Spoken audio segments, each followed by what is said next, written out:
High নিউজে সকলকে স্বাগত। সঙ্গে রয়েছে আমি রিম্পি। শুরু করছে নিউজ টুডে। আর শুরুতে চোখ রাখবো আজকের হেডলাইন্সে।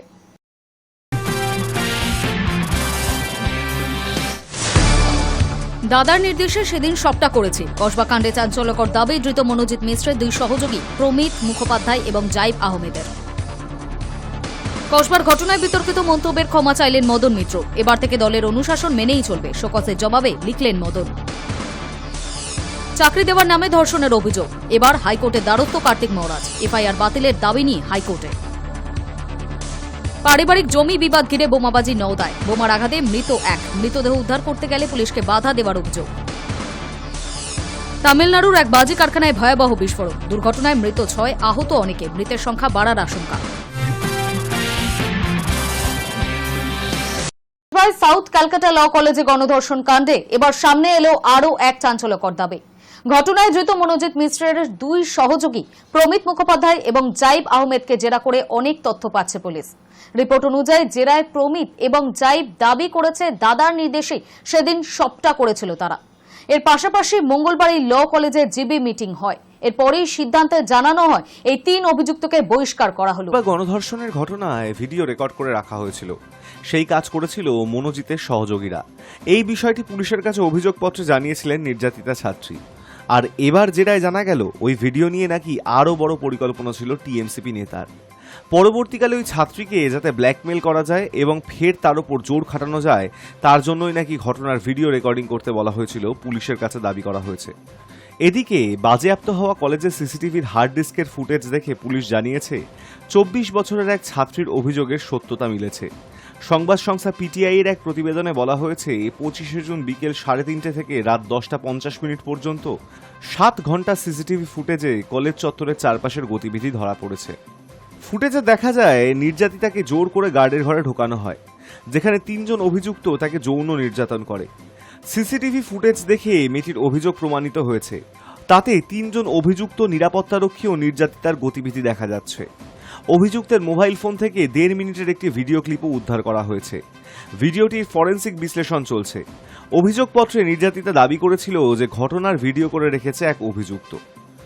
এদিকে পুলিশ ইতিমধ্যেই কলেজের সিসিটিভি ফুটেজ দেখে 17 জনকে চিহ্নিত করেছে। অভিযুক্ত মনোজিৎ মিশ্র, প্রমিত মুখোপাধ্যায় এবং জাইব আহমেদকে অভিযোগ দায়ের করার কয়েক ঘন্টার মধ্যেই গ্রেপ্তার করেছিল পুলিশ।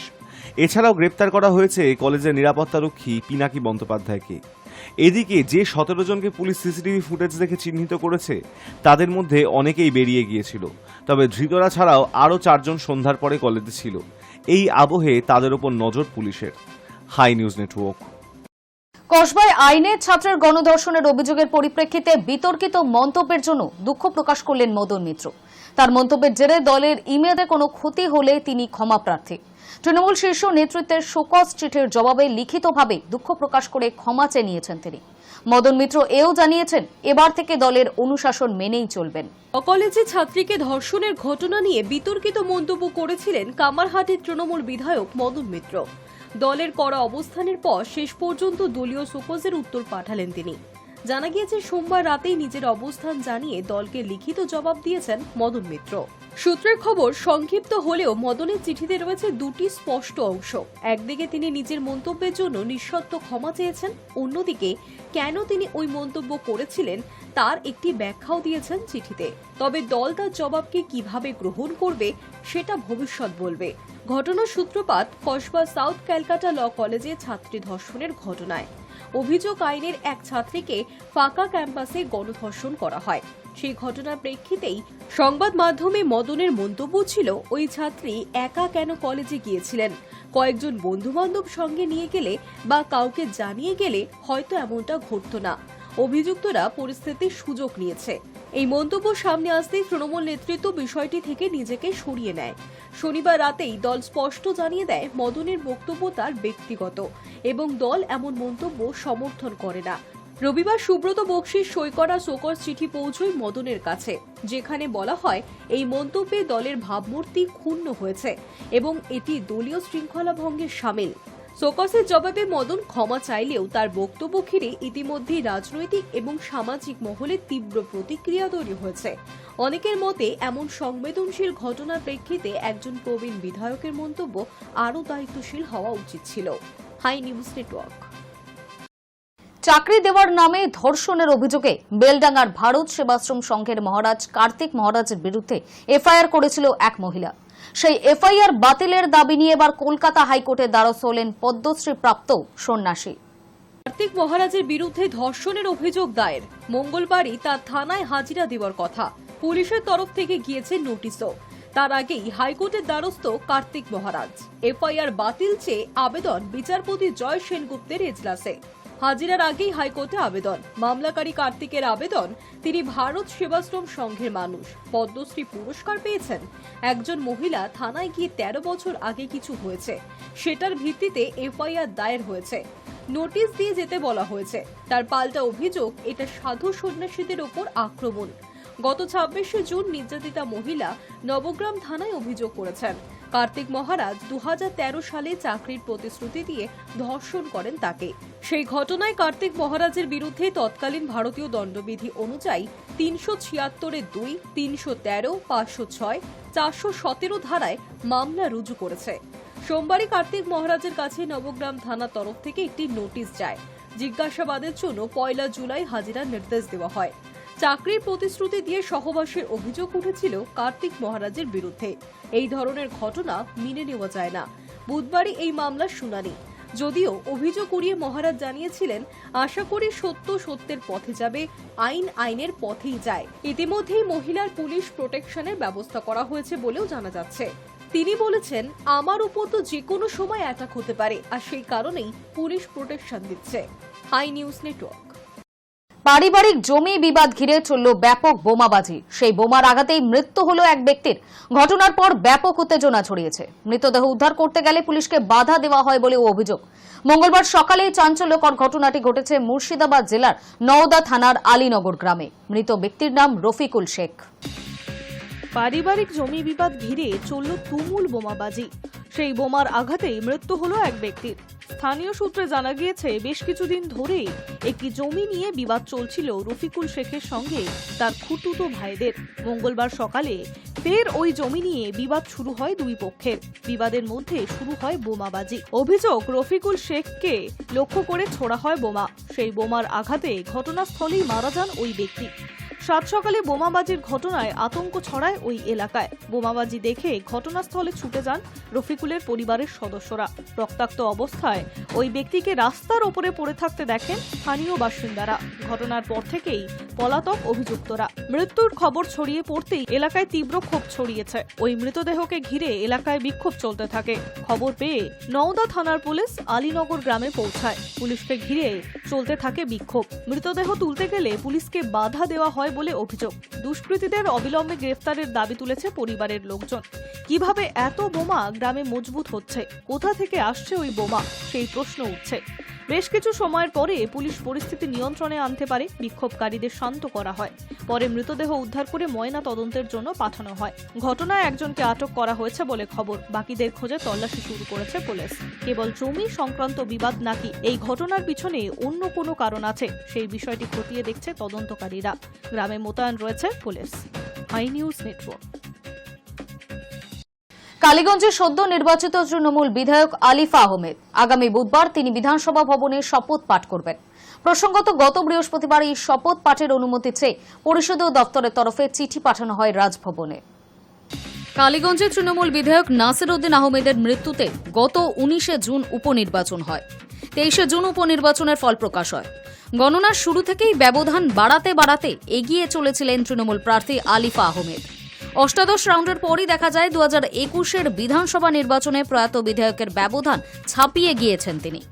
কালীগঞ্জের এই ফলাফল 2026-এ বিধানসভা নির্বাচনের আগে কার্যত অ্যাসিড টেস্ট ছিল শাসক বিরোধী সব শিবিরের কাছেই।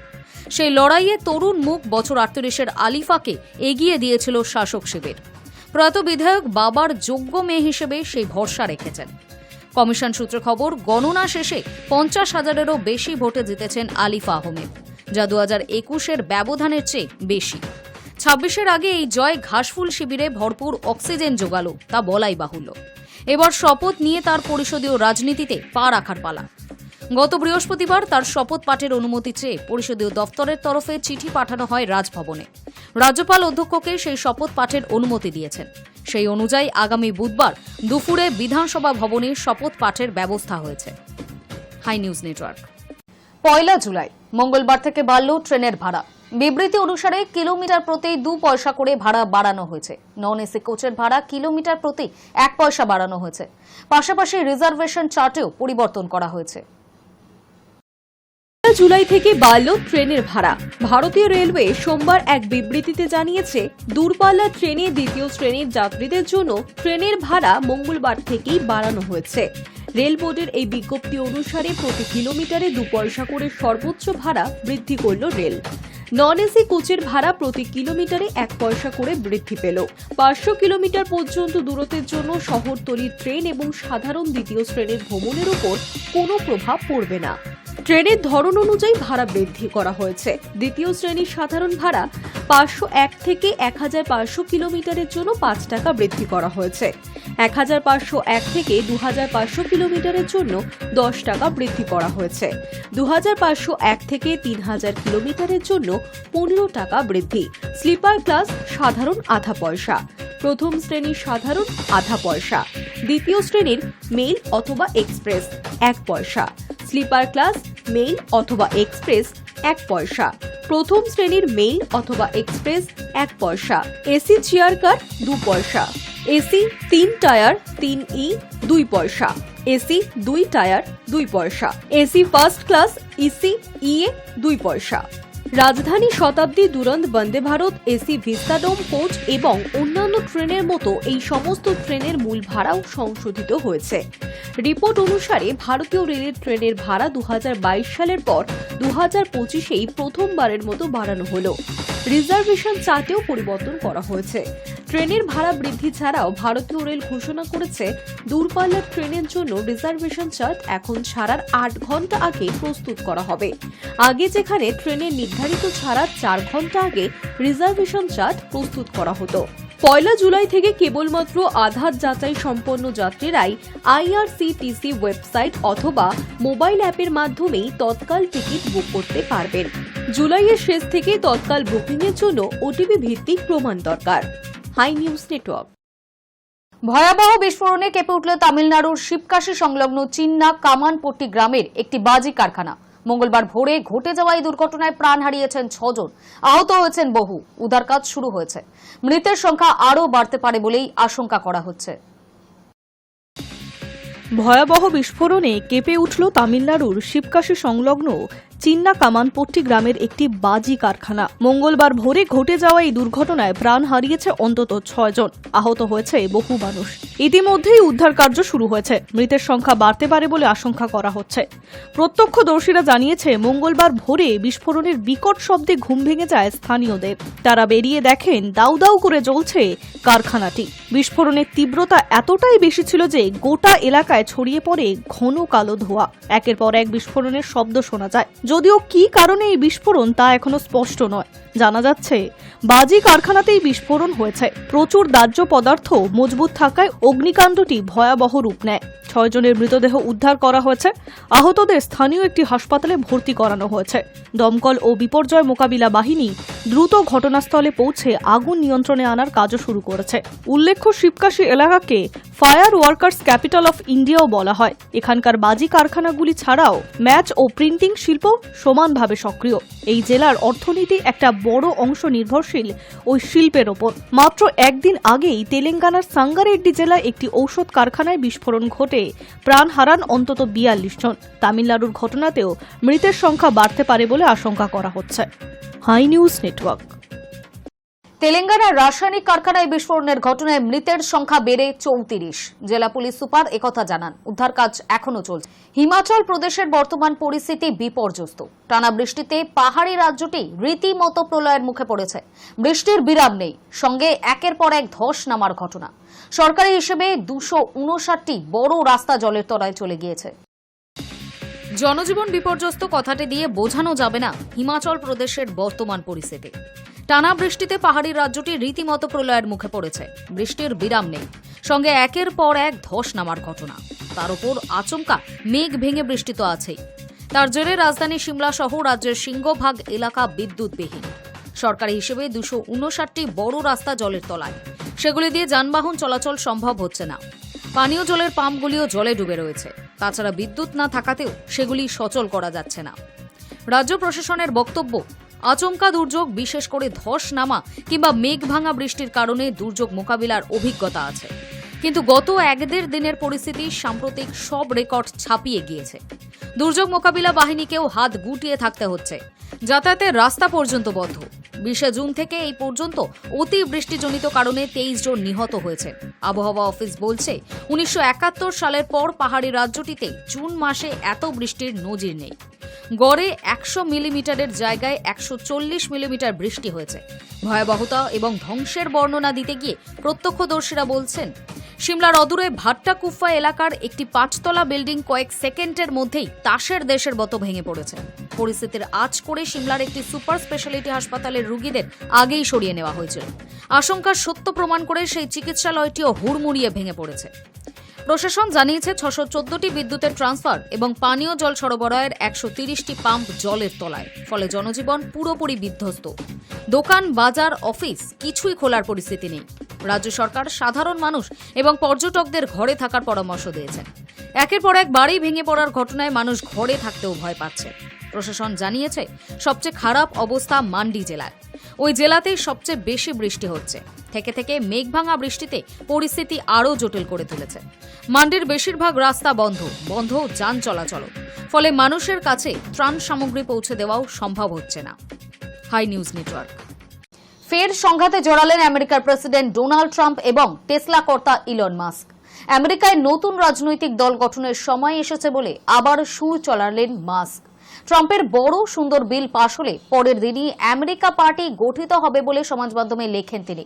মাস্ককে পাল্টা নিশানা করেন ট্রাম্পও। তার দাবি, ভর্তুকির উপরেই টিকে রয়েছে মাস্কের সংস্থা। ভর্তুকি না পেলে ব্যবসা বন্ধ করে তল্পিতল্পা গুটিয়ে মাস্ককে দক্ষিণ আফ্রিকায় ফিরে যেতে হতো। যেটিকে বড় সুন্দর বিল বলে ব্যাখ্যা করেছেন, সেটি আসলে আমেরিকার কর এবং ব্যয় সংকোচনের জন্য তৈরি একটি অর্থ বিল। তবে শুরু থেকেই এই বিলের ঘোর বিরোধী ইলন মাস্ক। ওই বিল নিয়ে চূড়ান্ত ভোটাভুটির আগে সোমবার মার্কিন সেনেটে আলোচনা হয়। তারপরেই বিলের বিরুদ্ধে ফের সুর চড়িয়ে সমাজ মাধ্যমে টেসলা কর্তার দাবি, দ্বিদলীয় রাজনৈতিক শক্তির বাইরে তৃতীয় বিকল্প তৈরি করতে হবে আমেরিকাকে। সমাজ মাধ্যমে মাস্ক লেখেন, যদি ব্যয় সংক্রান্ত এই খ্যাপাটে বিলটি পাশ হয় তবে পরের দিনই আমেরিকা পার্টি গঠিত হবে। আমাদের দেশে ডেমোক্র্যাট রিপাবলিকান দলের বাইরে একটি বিকল্পের প্রয়োজন, যাতে সাধারণ মানুষ নিজেদের কণ্ঠস্বর খুঁজে পায়। কিছু সময় পরে ট্রাম্পও নিজের সমাজ মাধ্যম হ্যান্ডেলে মাস্ককে নিশানা করেন। তাঁর দাবি, মাস্ক যে পরিমাণ ভর্তুকি পেয়েছেন তা হয়তো অতীতে আর কেউ পায়নি। এই ভর্তুকি না পেলে মাস্ককে হয়তো ব্যবসা বন্ধ করে দক্ষিণ আফ্রিকায় ফিরে যেতে হবে। বস্তুত মাস্ক আমেরিকান নাগরিক হলেও জন্ম দক্ষিণ আফ্রিকায়। সেই প্রসঙ্গ টেনেই মাস্ককে খোঁচা দিয়েছেন আমেরিকার প্রেসিডেন্ট। ট্রাম্পের আরও দাবি, প্রেসিডেন্ট পদের জন্য তাকে সমর্থন করার অনেক আগে থেকেই মাস্ক জানতেন যে তিনি বৈদ্যুতিন গাড়ি বিরোধী। আমেরিকার প্রেসিডেন্ট সমাজ মাধ্যমে লেখেন, বৈদ্যুতিন গাড়ি ঠিক আছে, কিন্তু সকলকে এই গাড়ি কিনতে বাধ্য করা উচিত নয়। ভর্তুকি বন্ধ হয়ে গেলে মাস্কের সংস্থার কী পরিণতি হতে পারে সে কথা উল্লেখ করে ট্রাম্পের বক্তব্য, আর কোনো রকেট উৎক্ষেপণ বা উপগ্রহ বা বৈদ্যুতিন গাড়ির উৎপাদন থাকবে না এবং আমাদের দেশের ভাগ্য ফিরবে। হয়তো আমাদের সরকারি দক্ষতা বিষয়ক দপ্তরকে এটি ভালোভাবে, কঠোরভাবে দেখার জন্য বলা উচিত। আমাদের অনেক অর্থ বাঁচাতে হবে। বস্তুত ট্রাম্প দ্বিতীয়বার ক্ষমতায় আসার পরে ডিওজি মাথায় বসেছিলেন মাস্ক। তবে সম্প্রতি দুজনের মনোমালিন্যের জেরে আমেরিকার প্রশাসনের ওই পদ ছেড়ে সরে যান মাস্ক। ট্রাম্প এবং মাস্কের মধ্যে সংঘাত যখন চরমে উঠেছিল, তখন টেসলা কর্তার মুখে আমেরিকা পার্টি নামটা শোনা গিয়েছিল। ওই সময় সমাজ মাধ্যমে একটি ভোটাভুটির আয়োজন করেছিলেন মাস্ক। সেখানে তিনি প্রশ্ন রাখেন যে আমেরিকায় একটি নতুন রাজনৈতিক দল গঠনের সময় হয়েছে কিনা। মাস্কের এই প্রশ্নের উত্তরে ইতিবাচক উত্তর দেন 80% মানুষ। আর ভোটের ফলাফল সম্বলিত পোস্ট শেয়ার করে মাস্ক লিখেছিলেন দ্য আমেরিকা পার্টি। তা নিয়ে পরবর্তীকালে মাস্ক আর কিছু খোলসা না করলেও অনেকেই মনে করছিলেন নতুন দলের নামকরণেই ওই শব্দবন্ধটি ব্যবহার করছেন তিনি। টেসলা কর্তা আগে জানিয়েছেন, ওই বিল আইনে পরিণত হলে বহু মানুষের চাকরি চলে যাবে। এই বিলটি রিপাবলিকান পার্টির রাজনৈতিক আত্মহত্যার সমান বলে মনে করছেন তিনি। সোমবার সমাজ মাধ্যমে এক পোস্টে মাস্কের দাবি, এই বিলটি আমেরিকার ঋণকে রেকর্ড $5 ট্রিলিয়ন পৌঁছে দিতে পারে।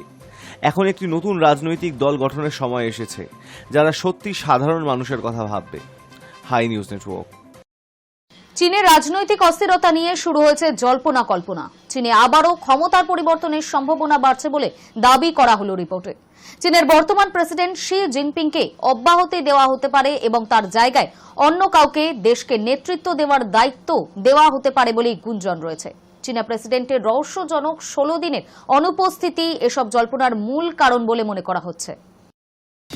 21শে মে থেকে 5ই জুন পর্যন্ত শি জিনপিংকে জনসম্মুখে দেখা যায়নি, যে কারণে চীনা কমিউনিস্ট পার্টির সর্বোচ্চ পর্যায়ে অভ্যন্তরীণ রাজনৈতিক উত্থানের জল্পনা তৈরি হয়। বেশ কয়েকটি গণমাধ্যমের প্রতিবেদন অনুযায়ী শি জিনপিংয়ের হঠাৎ সরকারি অনুষ্ঠানে অনুপস্থিতি, সরকারি গণমাধ্যম কভারেজ এবং উচ্চ পর্যায়ের কূটনৈতিক বৈঠক এসব জল্পনা কল্পনা জন্ম দিয়েছে। এছাড়া চীনা অর্থনীতির সংকট এবং শি জিনপিংয়ের আমলে সর্বোচ্চ বেকারত্বের হারও চীনে ক্ষমতার পালাবদলের জল্পনাকে উস্কে দিয়েছে।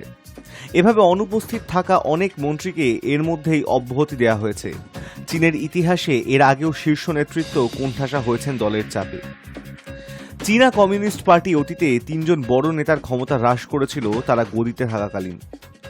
এক সংবাদ মাধ্যম তাদের প্রতিবেদনে জানিয়েছে, বর্তমানে আসল ক্ষমতা সেন্ট্রাল মিলিটারি কমিশনের প্রথম ভাইস চেয়ারম্যান জেনারেল ঝ্যাং ইউস্কিয়ার হাতে রয়েছে। তার প্রতি সিসিপির হু জিনতাও গোষ্ঠীর শীর্ষ কর্মকর্তাদের সমর্থন রয়েছে। প্রতিবেদনে বলা হয়, ক্ষমতা ও দলের ওপর শি জিনপিংয়ের আদর্শিক নিয়ন্ত্রণ দুর্বল হয়ে পড়ায় ঝ্যাংকে তার উত্তরসূরি ও ভবিষ্যৎ সংস্কারবাদী নেতা হিসেবে দেখা যাচ্ছে। ঝ্যাংকে টেকনোক্র্যাট হিসাবে গড়ে তোলার স্বপ্ন হচ্ছে। এদিকে আমেরিকার প্রাক্তন জাতীয় নিরাপত্তা উপদেষ্টা মাইকেল ফ্লিনও দাবি করেছেন যে জিনপিংয়ের ক্ষমতা খর্ব করেছে চীনা কমিউনিস্ট পার্টি। তিনি সোশ্যাল মিডিয়ায় দাবি করেছেন, চীনা কমিউনিস্ট পার্টির কোর সদস্যরা সরকারের শীর্ষ নেতৃত্বের ওপর ভরসা হারিয়ে ফেলছে। এছাড়া চীনের সাধারণ মানুষও সরকারের ওপর তিতি বিরক্ত। Hi news network. মঙ্গলবার ভারী বৃষ্টি হতে পারে দক্ষিণবঙ্গের বাঁকুড়া, পুরুলিয়া, ঝাড়গ্রাম, পূর্ব মেদিনীপুর, পশ্চিম মেদিনীপুর এবং পশ্চিম বর্ধমানে। সেখানে জারি করা হয়েছে হলুদ সতর্কতা। দক্ষিণের বাকি জেলাতেও হালকা থেকে মাঝারি বৃষ্টির সম্ভাবনা রয়েছে। দার্জিলিং, জলপাইগুড়ি, আলিপুরদুয়ারে ভারী বৃষ্টি হতে পারে। নিম্নচাপ অঞ্চলের প্রভাবে উত্তাল থাকতে পারে সমুদ্র। বুধবার পর্যন্ত মৎস্যজীবীদের সমুদ্রে যেতে বারণ করা হয়েছে। পশ্চিমবঙ্গে ভারী বৃষ্টির সতর্কতা রয়েছে। বৃষ্টি বেশি হওয়ার আশঙ্কা পূর্ব ও পশ্চিম মেদিনীপুর, পশ্চিম বর্ধমান, ঝাড়গ্রাম, পুরুলিয়া ও বাঁকুড়া জেলাতে। বুধ ও বৃহস্পতিবার বৃষ্টির প্রভাব কমবে। শুক্রবার থেকে ফের ভারী বৃষ্টির সতর্কতা। মূলত মেঘলা আকাশ থাকবে। সপ্তাহ জুড়েই দিনভর মেঘলা আকাশ, আবার কখনো বা আংশিক মেঘলা। বজ্রবিদ্যুৎ সহ হালকা থেকে মাঝারি বৃষ্টি হবে। 30 থেকে 40 কিলোমিটার প্রতি ঘন্টা বেগে হালকা ঝোড়ো হাওয়া বইতে পারে। উপকূল ও পশ্চিমের জেলাগুলিতে বেশি বৃষ্টি হবে। মঙ্গলবার ভারী বৃষ্টি হতে পারে দক্ষিণবঙ্গের বাঁকুড়া, পুরুলিয়া, ঝাড়গ্রাম, পূর্ব মেদিনীপুর, পশ্চিম মেদিনীপুর এবং পশ্চিম বর্ধমানে। সেখানে জারি হলুদ সতর্কতা। দক্ষিণের বাকি জেলাতেও হালকা থেকে মাঝারি বৃষ্টির সম্ভাবনা রয়েছে। দার্জিলিং, জলপাইগুড়ি, আলিপুরদুয়ারে ভারী বৃষ্টি হতে পারে। নিম্নচাপ অঞ্চলের প্রভাবে উত্তাল থাকতে পারে সমুদ্র। বুধবার পর্যন্ত মৎস্যজীবীদের সমুদ্রে যেতে বারণ করা হয়েছে। উপরের দিকের 5 জেলাতেই মঙ্গলবার ও বুধবার পর্যন্ত ভারী বৃষ্টি চলবে। বিক্ষিপ্তভাবে ভারী বৃষ্টি চলবে উপরের দিকের জেলাগুলিতেও। মৎস্যজীবীদের জন্য সতর্ক বার্তা জারি করা হয়েছে। বাংলা ও ওড়িশা উপকূলের মৎস্যজীবীদের সমুদ্রে যেতে নিষেধ করা হয়েছে। বুধবার পর্যন্ত এই নিষেধাজ্ঞা জারি। মঙ্গলবার কলকাতায় প্রধানত মেঘলা আকাশের সম্ভাবনা। 2-1 পশলা হালকা থেকে মাঝারি বৃষ্টির পূর্বাভাস রয়েছে। বজ্রবিদ্যুৎ সহ বৃষ্টির সতর্কতা রয়েছে। দিন ও রাতের তাপমাত্রা স্বাভাবিকের নিচে রয়েছে। বাতাসে জলীয় বাষ্প 90%-এরও বেশি। বৃষ্টিতে সাময়িক স্বস্তি। বৃষ্টি না হলে অস্বস্তি হতে পারে। কলকাতায় মঙ্গলবার সর্বনিম্ন তাপমাত্রা 26.2 ডিগ্রি সেলসিয়াস, যা স্বাভাবিক তাপমাত্রা থেকে 0.5 সেলসিয়াস কম। আগামী 24 ঘন্টায় শহরের তাপমাত্রা থাকবে 26 ডিগ্রি থেকে 30 ডিগ্রি সেলসিয়াসের মধ্যে। Hi news network. News today এখনকার মতো এই পর্যন্তই। নজর রাখুন হাই নিউজে। নির্ভীক, নিরপেক্ষ।